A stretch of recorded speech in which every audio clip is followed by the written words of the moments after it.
महाकुंभ के समापन की तारीख जैसे जैसे नजदीक आ रही है, श्रद्धालुओं की भीड़ बढ़ती जा रही है। अंतिम दौर में लोग किसी भी कीमत पर महाकुंभ में आस्था की डुबकी लगाना चाहते हैं। महाशिवरात्रि पर होने वाले स्नान के लिए प्रशासन भी पूरी तरीके से तैयार है।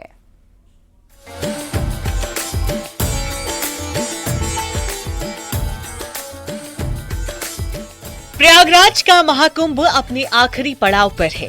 40 दिन हो चुके हैं और महाकुंभ मेला खत्म होने में सिर्फ 5 दिन और बाकी हैं और महाशिवरात्रि पर आखिरी स्नान होगा। सनातन के सबसे बड़े समागम महाकुंभ को लेकर श्रद्धालुओं का उत्साह कम नहीं हो रहा है। 13 जनवरी से अभी तक महाकुंभ में 58 करोड़ से ज्यादा लोग पवित्र स्नान कर चुके हैं, लेकिन अब भी लोगों की भारी भीड़ उमड़ रही है। महाशिवरात्रि को लेकर के मेला प्रबंधन ने अपनी सभी तैयारियां को शुरू कर दी है। सब माना जा रहा है कि महाशिवरात्रि स्नान व पर्व पर यहाँ करोड़ों की संख्या में श्रद्धालु आ सकते हैं। तो वहीं दूसरी ओर इस मामले में परिवहन निगम ने भी बड़ी तैयारी की है। तीर्थ यात्रियों को किसी प्रकार की कोई असुविधा न हो, इसको लेकर के परिवहन निगम की ओर से 1200 बसों को यहाँ पे रिजर्व किया गया है। इसके साथ ही भारतीय रेलवे ने भी अपनी तैयारी शुरू कर दी है। प्रयागराज से होकर जाने वाली सभी ट्रेनें फुल हैं। वहीं योगी सरकार ने महाकुंभ के अंतिम चरण में बढ़ती भीड़ को देखते हुए 1200 अतिरिक्त बसों की व्यवस्था की है। महाशिवरात्रि की तैयारियां देखने के लिए 23 फरवरी को सीएम योगी खुद महाकुंभ जाएंगे। महाकुंभ की तैयारियों के सिलसिले में सीएम योगी अक्टूबर से 16 फरवरी तक 16 बार प्रयागराज आ चुके हैं। ये उनका 17वां प्रयागराज दौरा होगा। देखिए, महाकुंभ मेला 2025 का अब अपने आखिरी फेज में है और आखिरी दौर में है।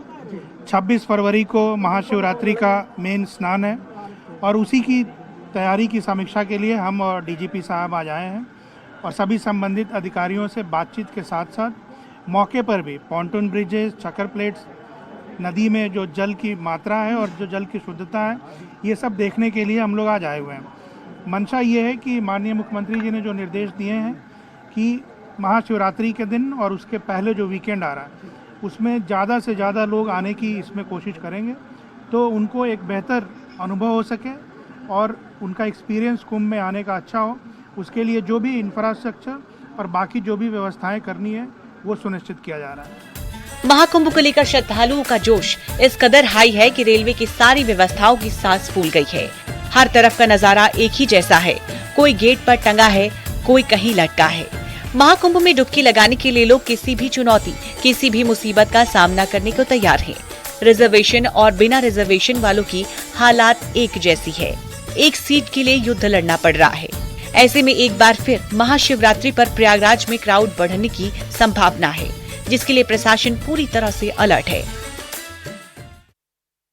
स्थानीय ट्रैफिक प्रबंधन के बारे में, यहाँ का जो सिटी और मेला क्षेत्र के बारे में विस्तृत चर्चा और जानकारी समय से पहले यहाँ के अधिकारियों के द्वारा दी जाएगी, जिस तरह से मुख्य स्नानों के पहले दिया जाता है। और हम ये आपके माध्यम से इसको पूरी तरीके से प्रचारित प्रसारित कराएंगे ताकि किसी तरह की कोई कठिनाई श्रद्धालुओं को न हो। सर, क्राउड मैनेजमेंट को लेकर कोई खास रणनीति जो आखिरी स्नान है उसको लेकर? नहीं, क्राउड मैनेजमेंट बहुत अच्छा रहेगा। जैसे बसंत पंचमी और माघी पूर्णिमा के दिन आपने देखा था, उसी तरह की व्यवस्था रहेगी और हम ट्रैफिक व्यवस्था पहले से और बेहतर करेंगे। इसके लिए हम लोगों ने रणनीति बनाई। जाहिर है कि चुनौतियां बेहिसाब हैं, लेकिन हर एक चुनौती का जवाब सिर्फ इतना है कि श्रद्धालु हर मुश्किल का सामना करके बस किसी भी तरह महाकुंभ तक पहुंचना चाहते हैं। Bureau report, news 18। महाकुंभ और महाशिवरात्रि के साथ ही सीएम योगी ने आने वाले त्योहारों के लिए भी अधिकारियों को 2 टूक निर्देश दिए हैं। सीएम ने कहा है कि सभी धर्म के लोगों की आस्था का सम्मान किया जाना चाहिए, लेकिन अराजकता किसी भी सूरत में बर्दाश्त नहीं होगी।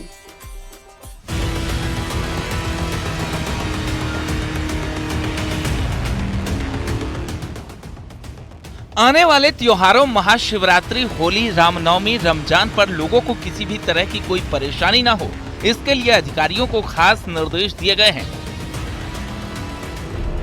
सभी 75 जिलों के अफसरों के साथ मीटिंग की सीएम योगी ने कहा कि होली के दिन ही शुक्रवार की नमाज होगी। महाशिवरात्रि के दिन आखिरी स्नान के साथ महाकुंभ का समापन होगा। बड़ी संख्या में श्रद्धालु संगम आएंगे। व्यवस्था में चूक की कोई गुंजाइश नहीं होनी चाहिए। प्रयागराज महाकुंभ के अंतिम स्नान, काशी, अयोध्या और अन्य धार्मिक स्थलों पर भीड़ प्रबंधन, सफाई, यातायात और सुरक्षा संबंधित भी तमाम इंतजाम करने की बात कही गई है। साथ ही संवेदनशील मौकों पर कड़ी निगरानी और कानून व्यवस्था बनाए रखने की हिदायत भी दी गई है। फरवरी से अप्रैल तक त्योहारों का ही मौसम है। होली के दिन जुमे की नमाज, अलर्ट रहे पुलिस और प्रशासन। योगी ने कहा, इस समय हम सभी प्रयागराज महाकुंभ से जुड़े हुए हैं। इसका समापन 26 फरवरी को महाशिवरात्रि पर होना है। इसी तरह 1 या 2 मार्च से रमजान माह शुरू हो रहा है। फिर 13 मार्च को होलिका दहन और 14 मार्च को होली है। 14 मार्च को होली के दिन जुमे की नमाज भी है। इसी तरह 30 मार्च को चैत्र नवरात्र, 30 या 31 मार्च को ईद उल फितर और 7 अप्रैल को रामनवमी जैसे कई त्योहार हैं। इसके साथ ही कई जगहों पर शोभा यात्राएं निकाली जाएंगी। ऐसे में सीएम योगी ने पुलिस और प्रशासन से जुड़े सभी अफसर ग्राउंड पर रहने के सख्त निर्देश दिए हैं।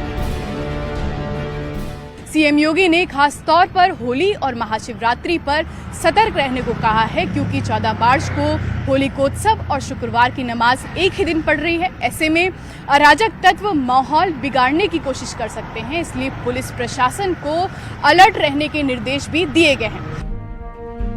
सीएम योगी ने कहा कि धर्मस्थलों से अवैध लाउड स्पीकर बजाए जाने की शिकायत मिल रही है। धर्मस्थल परिसर से बाहर लाउड स्पीकर की आवाज नहीं आनी चाहिए। यदि ऐसा होता है तो नोटिस दें, बातचीत कर लाउड स्पीकर उतरवाएं। अगर फिर भी कोई नहीं मान रहा है तो उस पर कार्रवाई करें। सीएम योगी के निर्देश का मुस्लिम धर्मगुरु भी स्वागत कर रहे हैं। सीएम योगी के 3 बयान सामने आए हैं कि बांग्लादेशी और रोहिंग्या और लाउड स्पीकर बर्दाश्त नहीं होगा। बिल्कुल सही हैं तीनों बातें। हम फेवर करते हैं, निकालिए बांग्लादेशियों को, निकालिए रोहिंग्याओं को, और बताइए आवाम को निकाल करके हमने इतने रोहिंग्याओं को वापस भेज दिया है, इतने बांग्लादेशियों को वापस भेज दिया है। रही बात लाउड स्पीकर की, लाउड स्पीकर इस्लाम का हिस्सा नहीं है। त्योहारों की सुरक्षा को लेकर सीएम योगी का ये प्लान अधिकारियों को निर्देश था, लेकिन अराजकता करने वालों को संदेश, क्योंकि सीएम योगी ने सबसे पहले अराजक तत्वों को चेतावनी देते हुए कहा है कि अराजकता किसी भी कीमत पर बर्दाश्त नहीं की जाएगी। Bureau report, news 18।